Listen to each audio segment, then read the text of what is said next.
Salut tout le monde, c'est King et on se retrouve sur une nouvelle vidéo. Ici je fais une petite vidéo sur Dark Orbit. Alors je voulais faire une petite vidéo parce que c'est la deuxième que je fais sur le jeu. Et donc la première c'était plus un tuto, comment on utilise un peu tout ce que vous voyez ici, hein. Donc le hangar et tout. Tout ça, j'expliquais vraiment un peu tout. Maintenant je vais expliquer plus en détail les enchères, un peu le hangar, enfin un peu tout, les choses les plus importantes pour commencer à avoir un bon vaisseau. Parce que le but de la vidéo, c'est comment avoir un bon vaisseau, disons, dans l'heure qui arrive. Voilà, en une heure, vous pouvez commencer à avoir au moins un vaisseau qui permet de farmer le NPC tout seul, au moins. Alors ce que je vous conseille, quand vous commencez le jeu, farmez au début, ne dépensez pas votre argent. Dès que vous avez au moins 10 000 crédits, l'uranium pour l'instant on laisse de côté, donc le crédit c'est ça, vous allez aux enchères et vous regardez toutes les enchères de toutes les heures. Et en fait, vous allez tout en bas et vous allez voir qu'il y a des vaisseaux à acheter. Par exemple, là, vous avez vu, il y avait des Goliaths, là, il y a des Vengeances. Pourquoi moi, il n'y a pas d'autres vaisseaux? Je vous montre tout de suite. C'est parce que moi, je les ai quasi tous achetés. Alors, si je peux vous donner un conseil, moi, ce que j'ai commencé, après, ça dépend de votre style de jeu. Mais si vous cherchez un vaisseau pour avoir plus de puissance de dégâts, le G Enforceur est le vaisseau qu'il vous faut. C'est un vaisseau de plus 5% de dégâts. Franchement, pour commencer, il n'y a rien de tel. 5% de dégâts en plus, ça fait la différence. Après, à vous de voir si vous voulez jouer plus tank. Bah, le Goliath est mieux que le Vengeance. Pour moi, plus de générateurs, plus de canons, plus d'extra. Voilà, le Vengeance, juste pour lui, à la vitesse. Après, il y a différents types de Goliath, bouclier, bonus d'expérience, bonus d'honneur. Euh, il y a pareil chez les Vengeances, hein, vous voyez, il y a les Vengeances, le Vengeance d'attaque, le Vengeance normal, le Vengeance adepte, ben, voilà. Je vais pas vous faire un style, ça c'est vraiment vous, c'est votre vaisseau pour vous commencer. Après, si je peux vous conseiller un vaisseau, moi le vaisseau que je joue c'est le Spectrum. Pourquoi? Parce que le Spectrum il a une aptitude qui permet d'empêcher les tirs ennemis de vous toucher. Donc pendant 5 secondes, genre, vous êtes un peu immortel, c'est le vaisseau pété du jeu. Donc voilà, moi ça c'était le petit truc que je voulais vous dire en commençant. Après moi je vous expliquer un peu les enchères, comment ça fonctionne. Je vous ai montré un peu moi comment je commençais. Alors sur les enchères, ce qu'il faut savoir c'est que vous pouvez tout acheter, que ce soit armes, vaisseaux, extra. Donc tous les extras. Alors je vais vous montrer les extras parce qu'ils sont tous là, tous les robots réparateurs, le dernier est là, le CPU jump, lance-roquette automatique.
des signes, il a du matériel. Tout ça se fabrique, tout ça s'achète.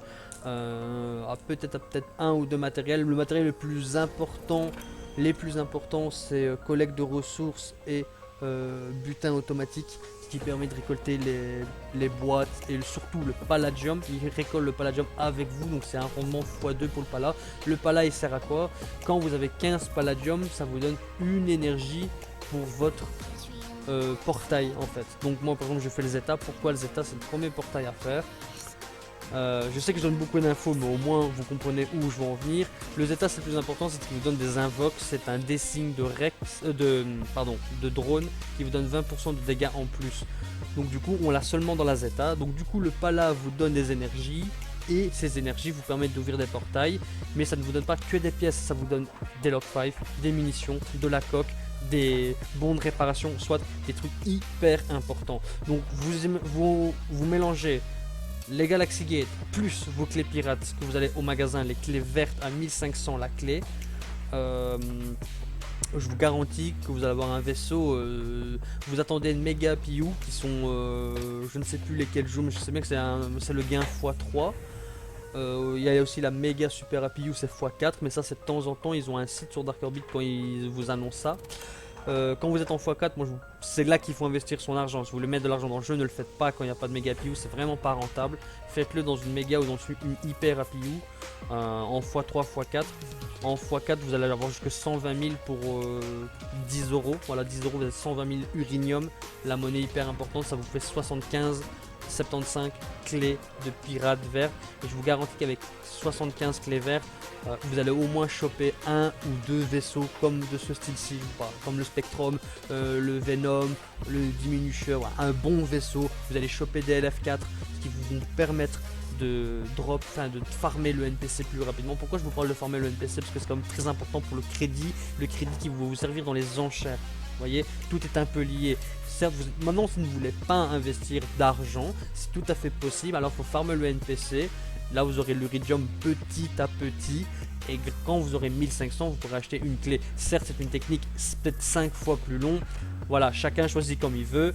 Mais vous n'êtes pas obligé de passer par les clés. Voilà, vous pouvez passer tout par les enchères. Acheter tous les LF3 par les enchères, tous les drones par enchères. Acheter votre vaisseau par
ou faire le chemin en volant jusque là, mais moi je me TP personnellement. Vous vous TP en 4-5, le palace se trouve en 5-3 et pour vendre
clé verte, clé verte, clé verte, ça vous donne masse objet pour l'assemblage. N'oubliez pas aussi votre assemblage. Comme je vous dis, les clés vertes, ça vous donne des pièces. On peut fabriquer des LF3. Là, par exemple, je pourrais en fabriquer, voilà, je peux en fabriquer 4. Voilà, tout 4 LF3 d'un coup. En faisant vos drops verts, vous aurez 4 LF4, ce qui vous donne 300-600 de dégâts supplémentaires.